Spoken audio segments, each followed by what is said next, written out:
Hello everyone, welcome to Online Seller UK podcast. My name is Prabhat, founder at Online Seller UK, and today I'm talking with Igor, who is helping brands on Amazon with regards to PPC for the last 8 years. So that leads me to obvious thing we'll be talking about. It will be Amazon PPC, but with slightly twist on this. So Igor said, let's talk about forget the revenue, just focus on the profit. So Right. welcome to our podcast, Igor. So let's start with your introduction and take it from there. Thank you, Prabhat. I'm looking forward to our call. Yes, as you said, I've been in PPC, Amazon PPC focused for the last 8 years. Before that, I did 2 years of Google Ads, did some of the Meta ads, but since 2016, strictly focused on Amazon PPC. And we have a small agency, boutique agency. So far, so good. We're helping brands scale, doing our best.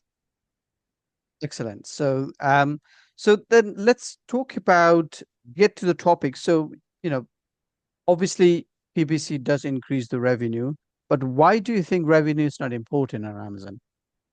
Yeah, well, everybody loves revenue, because you can brag about it on LinkedIn, on your social network. You can share your screenshots from your Amazon seller app, like everything is going up.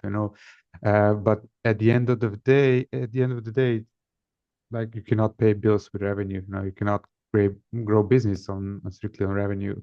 And I see that as and I understand where that comes from because when you open any Amazon tool like Seller Central, Campaign Manager, you name it, everything is revenue focused, sales focused. And when somebody's starting out, it's easy to caught up in that, like, hey, I got more sales, more sales, more sales. And then when the year ends and you get your invoices and meet with your accountant, then things get slightly different. And then you start to realize, okay, you had great sales in spring sale, Prime Day, or whatever it is, but um, they're really, I would say, even I would call them a vanity metrics. Like, what's revenue? If there's no profit, what's revenue? Okay, you can grow, well, 0% profit, and what you what you accomplishing. So that's why I like to say, like, cares about the revenue. It's about the profit. Absolutely. Absolutely. You got it right there. Um, and then when you start thinking about increasing the margin as such, so is it that and then I'm linking this with PPC side of things. So do you think it's a approach to just focus on the products that is profitable and do PPC only for the profitable products? Yes, and I find that unfortunately very often that sellers due to, for example, if they have various products or even variations, they are not aware which product and which variation is bringing them money and which one is losing them money. So at the very beginning, what every seller should do is know their numbers. So take a note of your COGS, take note of every possible expenses you have. You can use seller board, and there's the new one. It's called My Real Profit, I think, from Yeah. Damian. People say it's quite good in showing you most of the expenses, if not all. So both of these are pretty good in showing you where you're bleeding money and when you're not. And then when you think about it, I mean, you take the cogs, you take the everything else. Like we could take hours just naming the fees, but you take every possible fee that you can to a reasonable level. You cannot ever name them all, but just add when you finished, add $1 or two, and just to be sure that that's your profit margin. And then from there, start from there. Even if it's 5%, that's your start. When Yeah. you, I mean, hopefully nobody has that, like breaking even at 5%. But if that's your starting point, you calculate your break even ACOS, then you can move. So for example, if you're not earning any money on 40% ACOS, you're not losing, that's your starting point. And then for your ranking campaigns, for growth, and some other strategies, you can go uh, more than that, and profitability you go lower than that. And it's quite simple when you break it down like that, but it's really easy to get caught up, as I said, in those uh, week over week growth year-over-year growth from Seller Central and forget about the actual profit. Yeah, absolutely.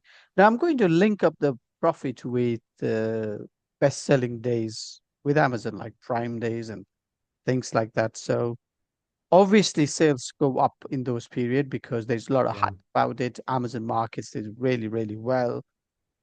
Generally the sales should go up. Um, but in your experience, do you think that's that's actually good for the margin, or is just a revenue increase sort of strategy there? Yeah, I very often rain on parade on that topic because to some degree, I think Prime Day is a complete scam, to be honest, because there's only a number of reasons to participate. For example, Mhm, the most important, I mean, the business model, which is great for Prime Day, is that if you're selling something subscription based, I don't know, kill switch for your car or some type of a camera. There are some dog cameras or bird cameras that function on a subscription base for additional functionalities. But other than that, I mean, those are the great ones when you want to have a less profit or no profit at the actual hardware that you're selling, but mhm, accumulate hundreds, if not thousands, of subscribers or over a few days of those big sales.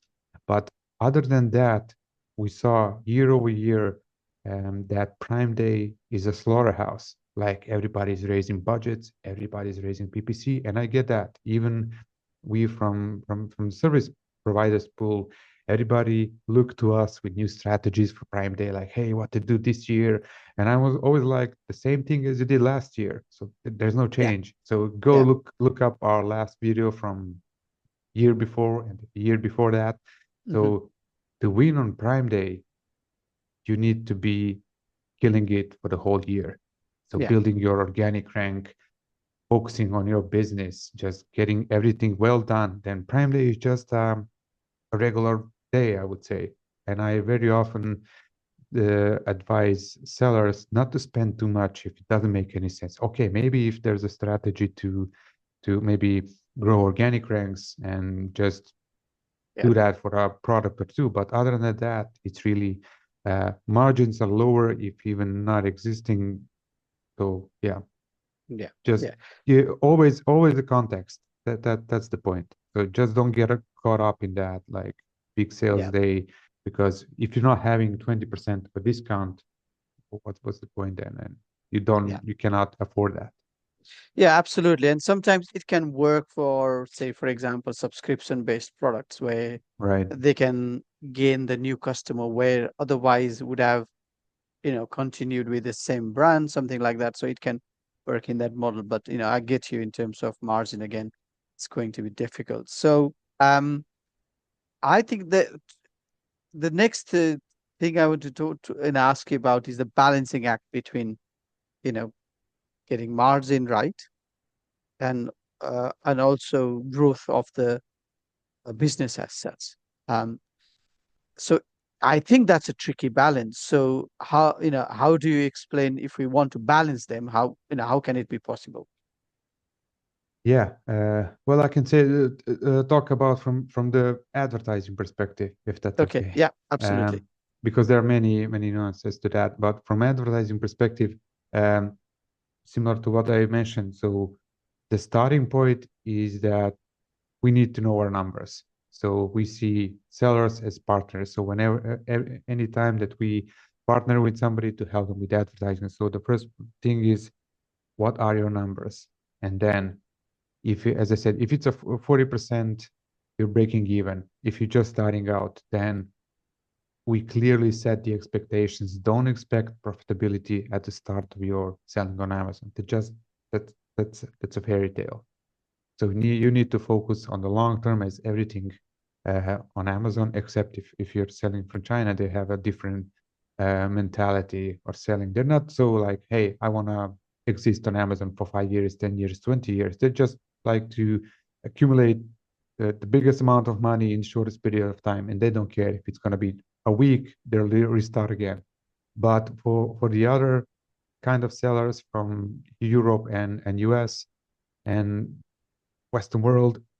It's about having a long-term plan and just, sorry, um, focusing on specific strategies. So you need to have your ranking campaigns when you're starting out, and you need to dedicate a certain amount of budget on that um, to grow organically, because you don't want to be sorry, I know what's with my voice. Anyway, so you don't want to be focusing small amount of money. You don't want to overspend, but you need to focus, like go up to 100% of ACOS for a month, for a two, but have at the same time your profitable campaigns where you're going to aim for 20% of profit margin most of the time. And then when you combine those two, then you still can grow because you have those aggressive campaigns, you have a balance of high profitability campaigns Yeah. and all the others in between. So you still get sales, but okay, you don't have 20% margin, but you have 5%, you have 6, 7, 8%. I think for growth, that's more than enough, because you want to balance that. And over time, you're just going to go and increase your pricing, and then uh, as you accumulate more reviews, and then also have better profit margin. I try to Yeah. have to say it like as simple as possible, but Yeah. Yeah. it is simple, but many details needs to be observed carefully. Okay. Yeah, no, absolutely, absolutely. That's where you're there to help the seller. So that leads me uh, to the end of the podcast. So thank you, Igor, for your time today and talking to us. If somebody wants to talk to you, Igor, I know you're going to be in Brighton with us for Amfest UK in October, but that's long, Right. long time away. And I'm Yeah. personally looking forward to meeting you again there.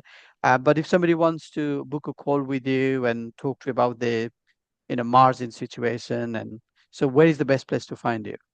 Probably the best place is our website, amazoniappc.com. Also, LinkedIn is also a good option. But I would say the fastest reply is through the website.